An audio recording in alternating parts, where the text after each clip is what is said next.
Biiftuu koo Wayyeekoo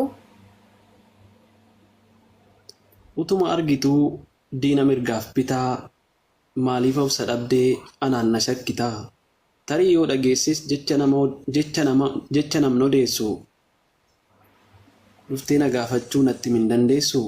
Moo tarii namoota narra ofitti aansitee dhugaa kan koo diddee soba isaa fudhatte? Ilaamee biiftuu koo akka samii keessaa waa tokkoon sitti maamee na dhageessaa? Tarii si'in lollaan si jibbee na seetee narraa addan bahin garaa narraa murtee afaan koo siin ala hin beeku kan biraa onnee koo dhuunfatee situ keessa jira.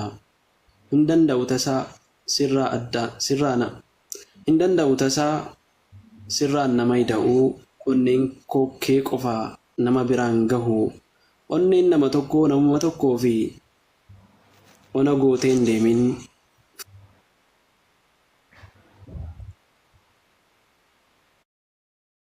atillee kootumaanis kan kee qofaa namni adda nun baasu. Tarii kan nu qoodu du'a rabbii qofaa. Du'us jiruun turus jaalala kee baadhee du'een jiraa caala. Jaalala kee fudhee namni waadaa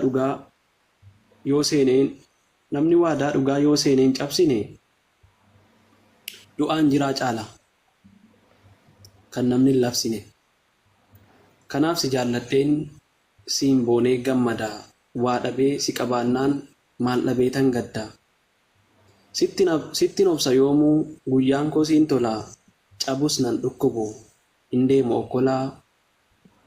Gammachuu jaalalaa of keessa gangalchee jaalalaan na hiitee situ na maraachee ofiyyuu dagadhee siin alaal tokko tokkoyyuu miidhamnaan miidhamee fayyinaan kan fayyu.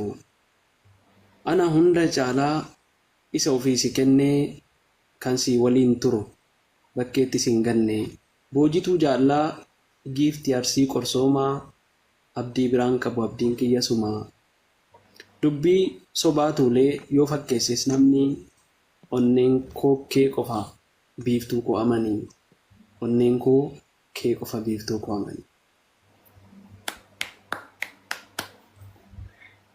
thank you በጣም ቴንክ ዩ ገለቶም ወላሂ ገለቶም ካና ስራ ኤጋሚያን